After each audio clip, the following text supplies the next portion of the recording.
It was one of the worst house fires in Queensland's history.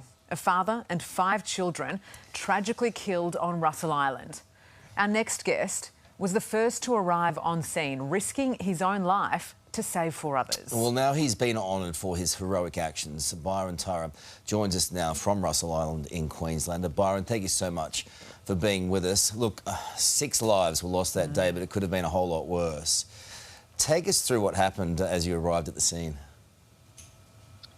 Well, obviously it was a very confronting scene to attend initially. As I arrived, I walked down to the front of the initial house that was on fire, and I met 2 people there, and I asked them, "Is this your house? Is there anyone else inside the house?" And she said, "Yes, my 5 kids." And naturally,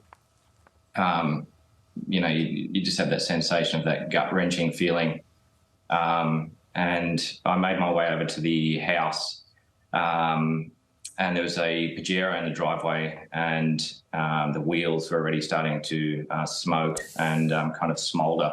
As I got up to the side of the house, it was the heat and smoke was just so intense. I had the you know, the horrendous realization that there was no possible way anyone could survive that extreme heat, and there was no way I could get any further.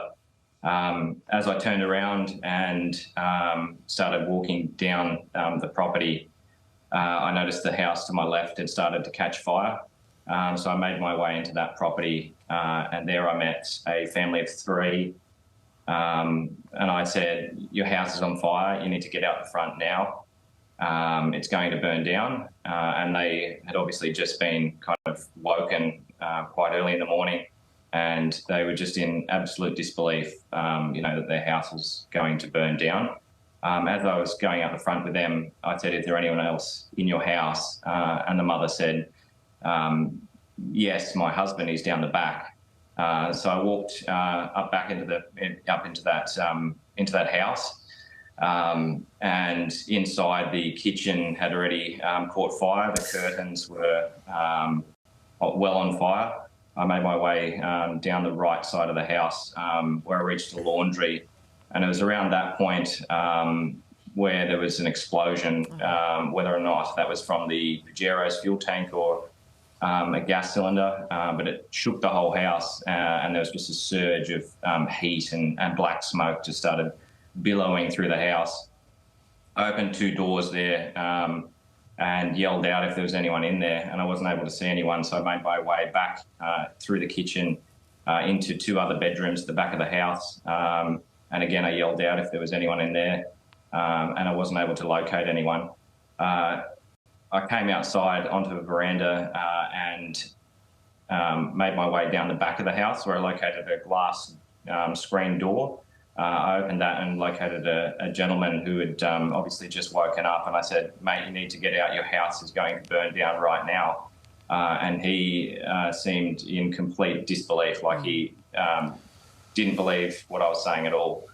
And so after a bit of to and fro, I managed to convince him to come outside, and it wasn't until we got past where the kitchen was that he realised his house was going to burn down. And as we got down the stairs, he suddenly turned around and said, "I've got to go and get the dogs," and ran back into the kitchen. I think he made it maybe about a metre with me following him before he realised he just wasn't able to get any further in that house. And we both exited the house and made our way out the front onto the road, where I went back to the initial family. And it wasn't long after that the rural fire service arrived, and also QPS. I mean, this is the thing, though, Byron. We know that attempts had been made to try and get into those burning homes, and just how dangerous that is. I mean, people receive training to enter confronting scenes like this, but there's no way you could have been prepared for what you saw, what you encountered.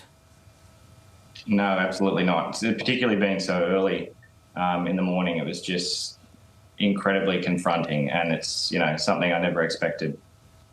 You live in that community, you know these people, that made it even all the more harder, I would imagine, and just going through in your own mind must be difficult to live with every day, and you've got this job to do. Have you been in touch with anyone you rescued that day?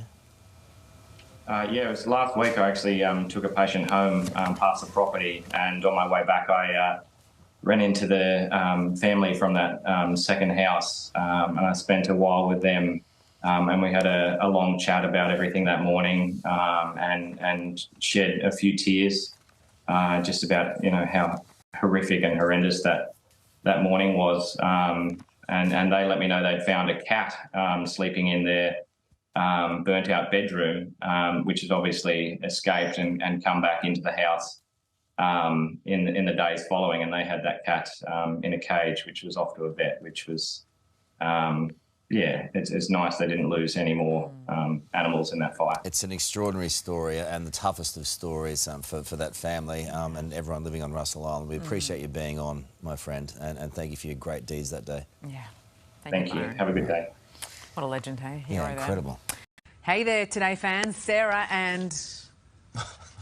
What's my name again? Oh my God, Carl. Hey, thanks for watching our YouTube channel, though. Subscribe now for more news, special reports, and amazing Aussie stories. And Carl misbehaving, Whoa, of course. that never happens. Always happens. What's she talking about? Always happens.